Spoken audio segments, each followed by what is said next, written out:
Well, they say BJP is a party with difference. And you also heard the statement of Rajnath Singh that it is only in UPA government that people resign.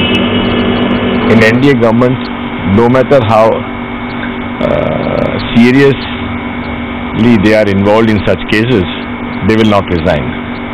You know, this very fact that a senior member of Mr. Modi's cabinet, who's been an ex-president of the BJP, to say that whatever people may do, whatever crime the BJP ministers may do, they will not resign. This is the mindset of a fascist. So therefore I am not surprised they will go to any extent to prove even the hard facts wrong. Now when apparently she has signed on a document where she has supported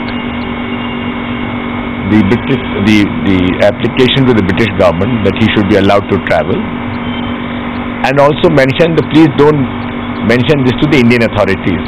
This is a gross, I would say, anti-national stand, because a person, ex-chief minister and a leader of opposition at that time, saying that she doesn't want these facts to be known to the Indian authorities is a gross act of, I would say, impropriety, and she has to go. Also, how is it possible that a share of 10 rupees Mr. Lalit Modi is buying for 96,000 rupees? Unheard of. That also she needs to explain. But they are keeping quiet about it. And why is the Prime Minister keeping quiet about it? The Prime Minister also has not spoken against Sushma Swaraj ji. Now Sushma Swaraj ji has also committed an act of impropriety which is unbecoming and is illegal also, because she is guided and she has to work within the parameters of the rules of business as approved by the cabinet.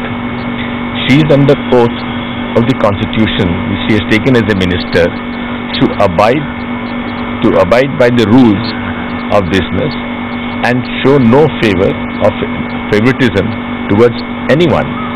So she has also committed an act of impropriety and she must resign also. This is a clear-cut case of impropriety, quid pro quo. But on one hand, she has committed a mistake, Vasundhara Raje Scindia. Now she's trying to block the journalists from asking tough questions. She blocked the Times Now team. How do you react to this thing?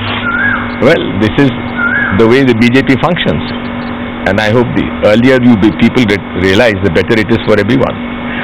We have seen that in case of Smriti Irani. Why the BJP is, you think that they are adopting a different kind of a yardstick? In case of Tomar, they arrested him, the case was registered against him. Now in the fake degree case of Smriti Irani. And also one of the other minister in the Modi cabinet, he's also he's got a fake degree also. Then another minister in the Maharashtra cabinet, he's also got a fake degree. So you think that they are adopting a different yardstick? Absolutely yes, different yardsticks, because they are basically masters of double standards. One standard is for the others and the other standard for themselves. So what action need to be initiated? What you feel, sir? Well, the Congress party will take the whole issue to its logical end. All those people who have committed acts of impropriety, all those who have given false affidavits of their educational qualification, not only have to go, but they have to face criminal charges also. What was applicable to Tomar? You think that the similar yardstick should be applicable to Smriti Irani also? Why only these two? For everyone. If anyone gets a fake degree, it's an act of crime, and that person should be tried under the existing laws. I think whether it's a common man or a minister or a member of parliament, whatsoever, he has to follow the law of the land and he should be prosecuted.